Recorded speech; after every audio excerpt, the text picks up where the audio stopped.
السلام علیکم ناظرین۔ شہر یروشلم وہ زمین پر وہ واحد شہر ہے جسے تینوں الہامی مذاہب یعنی یہودیت، مسیحیت اور اسلام کے ماننے والے عزت و احترام کی نگاہ سے دیکھتے ہیں اور اسے مقدس سرزمین تسلیم کرتے ہیں۔ یہ تاریخی شہر اپنے اندر مختلف قوموں کے عروج و زوال کی داستانیں سمیٹے ہوئے ہے، جس نے قدرت اور انسانوں کے ہاتھوں تکلیفیں برداشت کی ہیں۔ یہ مقدس شہر کئی بار اجڑا اور کئی بار آباد ہوا، لیکن آج بھی یروشلم لوگوں کے دلوں میں ایک انفرادی مقام رکھتا ہے۔ شہر یروشلم اپنے جغرافیکل لوکیشن کے حساب سے بھی بہت اہم ترین شہر ہے۔ یہ شہر ڈلوان پہاڑی پر واقع ہے، جو جزریل سے لے کر عقبہ تک پھیلا ہوا ہے، جو جنوب اور مشرق کے علاوہ پہاڑوں کے درمیان میں گھرا ہوا ہے۔ ہسٹری یہ بتاتی ہے کہ یروشلم میں کبھی قحط نہیں پڑا، جبکہ یہ شہر 3000 سال سے موجود ہے۔ یروشلم کی وادی میں موجود دور دور تک پھیلے چونا پتھر اور سنگ مرمر کی بنجر وادیاں ایک پرکشش قدرتی وادی کی شکل اختیار کرتی ہے۔ یروشلم کے کئی نام ہیں، مختلف قوموں نے مختلف دور میں اسے الگ الگ نام دیے۔ اس کا سب سے پرانا نام جیبوس ہے۔ یہودی تاریخ کے مطابق حضرت ابراہیم علیہ السلام نے اس شہر کو جیرا کہا تھا، اور بعد میں شالیم ناوی بادشاہ نے 2000 سال قبل مسیح میں اس میں شیلم کا اضافہ کر دیا۔ اس طرح دو عبرانی الفاظ یعنی یرو اور شیلم کا مرکب یہ شہر یروشلم کہلایا۔ اس کے علاوہ عربوں نے اسے سنہرا شہر بھی کہا تھا، کیونکہ جب سورج طلوع ہوتا تھا تو اس کی کرنوں سے یہ سنہری پتھروں سے بنے ہوئے مکانات جگمگا اٹھتے تھے۔ جب یہاں رومیوں کی حکومت آئی تو انہوں نے اسے ایلیا کا نام دیا۔ اس طرح مسلم حکمرانوں نے اسے القدس کا نام دیا، جبکہ یہود و نصارہ نے اسے یروشلم کے نام سے ہی تسلیم کیا، اور آج تک اس کو یروشلم کہہ کر پکارا جاتا ہے۔ انسانی تاریخ میں دنیا کا کوئی بھی مقام بیت المقدس سے قدیم اب تک معلوم نہیں ہوا۔ اہل کتاب کے عقائد کے مطابق ایلیا وہ سرزمین ہے جس کے ذریعے انسان گناہوں سے پاک ہو جاتا ہے۔ یہی وہ جگہ ہے جہاں سے کائنات کی تخلیق ہوئی، جبکہ حدیث کے مطابق یروشلم میں سب سے پہلے خود حضرت آدم علیہ السلام یا ان کے کسی بیٹے نے قدم رکھا تھا۔ جیسے کہ نبی اکرم صلی اللہ علیہ وسلم نے ارشاد فرمایا کہ روئے زمین پر سب سے پہلی مسجد الحرام ہے، اور اس کے 40 سالوں کے بعد بیت المقدس کی بنیاد ڈالی گئی، یعنی غالباً اس وقت یروشلم میں انسانی آبادی نہیں تھی۔ تاریخ کے مطابق سب سے پہلے یہاں آل سام یعنی حضرت نوح علیہ السلام کے بیٹے سام کی اولادیں 2500 قبل مسیح میں آ کر آباد ہوئیں، جنہیں کنانی کہا جاتا تھا۔ اس لیے یروشلم کو تاریخ میں ارض کنعان کے نام سے یاد کیا جاتا ہے۔ پھر 2000 سال قبل مسیح کے زمانے میں حضرت ابراہیم علیہ السلام نے عراق سے یروشلم ہجرت فرما کر اس علاقے میں پہنچے اور ہبرون کے مقام پر سکونت اختیار کی۔ کتاب مقدس اور ابن کثیر کی روایتوں کے مطابق اس وقت کے بادشاہ شیلا حضرت ابراہیم علیہ السلام پر ایمان لے آئے۔ اس طرح ہبرون میں حضرت ابراہیم علیہ السلام کی طاقت اور قدرت میں اضافہ ہو گیا۔ یہیں آپ کی اولادیں ہوئیں اور زندگی کا بڑا حصہ اسی مقام پر گزرا اور ہبرون میں ہی مدفون ہوئے۔ 40 سالوں کے بعد حضرت ابراہیم علیہ السلام کے پرپوتے یعنی حضرت یعقوب علیہ السلام نے اسی جگہ خداوند خدا کو خواب میں دیکھا تھا، لہٰذا انہوں نے اسی مقام پر بیت العین کی تعمیر کی، جو یہودیوں کی پہلی مقدس مقام مانی جاتی تھی۔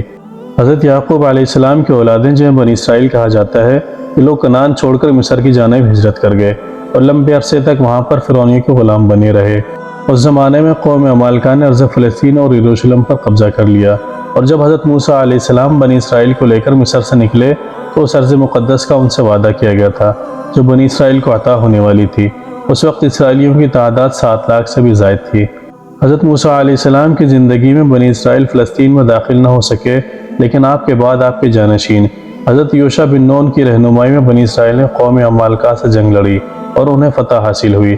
اس طرح دوبارہ بنی اسرائیل فلسطین کے نواحی علاقوں میں آ کر آباد ہو گئے، اور حضرت داؤد علیہ السلام کے بادشاہ بننے تک یروشلم پر عمالقہ کا قبضہ تھا، لہٰذا حضرت داؤد علیہ السلام نے 2 لاکھ کے عظیم لشکر کے ساتھ شہر یروشلم پر حملہ کیا اور عمالقہ کو مکمل شکست دے کر یروشلم کو اپنی حکومت میں شامل کر لیا۔ یہیں سے یروشلم کی عظیم تاریخ کا آغاز ہوا۔ حضرت داؤد علیہ السلام کے دور حکومت میں یروشلم کے ہمسایہ شہروں نے بھی بنی اسرائیل سے امن کا معاہدہ کر لیا۔ حضرت داؤد علیہ السلام نے یروشلم کے چاروں طرف اونچی اونچی فصیلیں قائم کی اور بڑے بڑے چشمے کھدوائے، پتھریلی وادیوں میں باغات اگائے گئے۔ یروشلم میں عبادت کے لیے ایک ہیکل تعمیر کروائی گئی جس میں تابوت سکینہ کو رکھ دیا گیا۔ یہ وہ پاک ترین جگہ تھی جو یہودیوں کے لیے سب سے مقدس مانا گیا ہے۔ ہیکل سلیمانی کو حضرت داؤد علیہ السلام کے بیٹے حضرت سلیمان علیہ السلام نے مکمل کروایا، اور اس جگہ اونچی اور بہترین عمارت کی تعمیر کروائی گئی جس میں بڑے بڑے کشادہ کمرے اور برآمدے بنائے گئے۔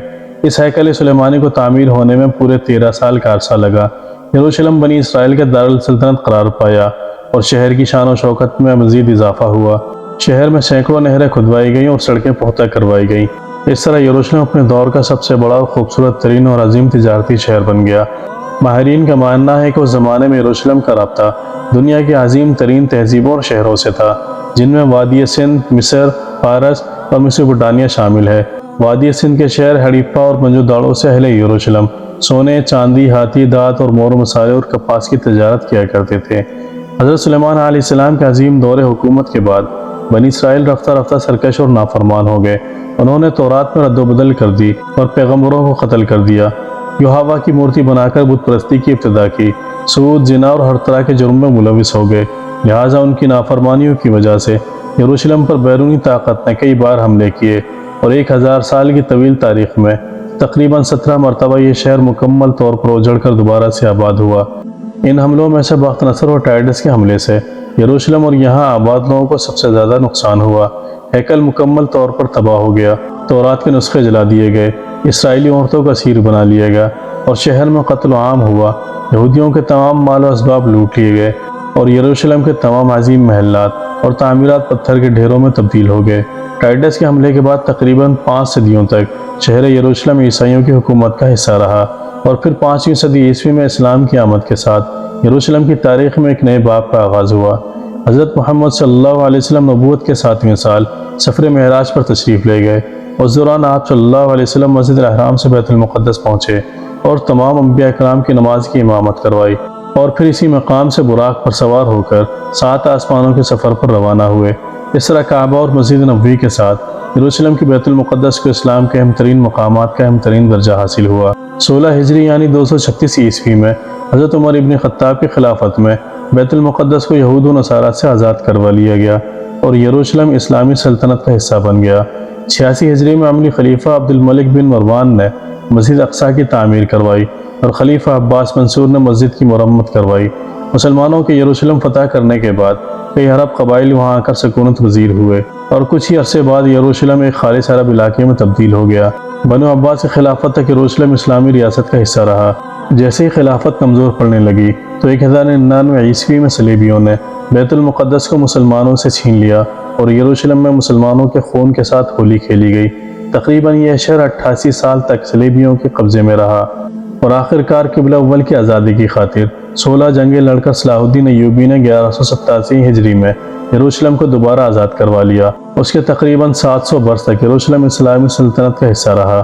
جہاں ترک عثمانیوں نے اس شہر کو خوب ترقی دی، وہیں یہود و نصارہ کے لیے دروازے کھلے رہے۔ یروشلم نے تاریخ میں پہلی مرتبہ اتنے لمبے عرصے کے لیے امن و امان کا دور دیکھا۔ پھر سال 1917 میں خلافت عثمانیہ کے خاتمے کے بعد دوبارہ فتن و فساد کا مرکز بن گیا۔ 1948 عیسوی میں امریکہ، برطانیہ اور فرانس نے عرض فلسطین کے خطے میں صہیونی سلطنت قائم کی اور یہودیوں نے یہاں اسرائیل کے قیام کا اعلان کر دیا۔ عرب ممالک اسرائیل کے خاتمے کے لیے میدان جنگ میں اتر پڑے، لیکن یورپ اور امریکہ کے سہارے سے اسرائیل نے عرب ممالک کو شکست دے دی۔ پھر 1967 عیسوی میں 6 روزہ عرب اسرائیل جنگ کے بعد یہودی یروشلم اور بیت المقدس پر بھی قابض ہو گئے۔ عرب اسرائیل جنگ میں فتح کے بعد یہودیوں نے یروشلم سمیت فلسطین کے مشرقی علاقوں پر بھی قبضہ کر لیا، جسے عالمی برادری آج بھی غیر قانونی قبضہ قرار دیتی ہے۔ صرف یہی نہیں بلکہ وقت کے ساتھ ساتھ اسرائیل فلسطین کے مزید مسلم علاقوں پر بھی قبضہ کرتا چلا گیا، جو کہ آج تک جاری ہے۔ ان قبضوں کے رد عمل میں ہر سال فلسطین میں اسرائیل کے انسانیت سوز ظلم کے مناظر دیکھنے کو ملتے ہیں۔ اس میں کوئی شک نہیں کہ فلسطینی مسلمان اب تقریباً 1 صدی سے ظلم کی آزمائش کی چکی میں پس رہے ہیں، اور یہ دنیا کی واحد قوم ہے جو اپنے ہی ملک میں مہاجروں کی سی زندگی گزارنے پر مجبور ہے۔ لیکن یہ بھی سچ ہے کہ دنیا بھر کے مسلمانوں کے دل اہل فلسطین کے ساتھ تڑپتے ہیں، اور وہ کسی بھی صورت اسرائیل کا غازوانہ قبضہ تسلیم کرنے کو تیار نہیں ہے۔ فلسطین کا غم امت مسلمہ کا مشترکہ غم ہے، اور یہ بات روز روشن کی طرح آیا ہے کہ بیت المقدس کا مسئلہ صرف اہل فلسطین کا مسئلہ نہیں بلکہ پوری امت کا مسئلہ ہے۔ احادیث کے مطابق قرب قیامت میں یروشلم جنگوں کا مرکز ہوگا اور وہاں اسلام کا غلبہ ہوگا۔ حضرت عیسیٰ علیہ السلام کا نزول بھی انہی علاقوں میں دمشق کے مشرق میں سفید میناروں کے پاس ہوگا، اور وہ دجال کو باب لود کے پاس قتل کریں گے۔ باب لود فلسطین کے علاقے بیت المقدس کے قریب ہے، اور اس طرح فتنہ یاجوج ماجوج کی ہلاکت اور انتہا بھی بیت المقدس کے قریب جبل حمر کے پاس ہوگی۔ اور قیامت کے قریب وہ وقت بھی آئے گا جب ایک مومن جماعت کے ہاتھوں مسلمان بیت المقدس میں اسلام کا جھنڈا نصب کریں گے۔ ناظرین محترم، اگر آپ کو ایسی ہی اسلامک اور معلومات سے بھرپور ویڈیوز دیکھنا پسند کرتے ہیں تو ہمارا چینل اسلامک ڈیجیٹل ہب کو لازمی سبسکرائب کریں اور ساتھ میں لگے بیل آئیکن کو ضرور پریس کریں تاکہ مستقبل میں آنے والی ویڈیوز کی نوٹیفیکیشن آپ کو بروقت پہنچ سکے۔ اجازت دیجیے، ملتے ہیں ایک نئی ویڈیو کے ساتھ۔ اللہ تبارک و تعالی ہم سب کا حامی و ناصر ہو۔ السلام علیکم ورحمۃ اللہ وبرکاتہ۔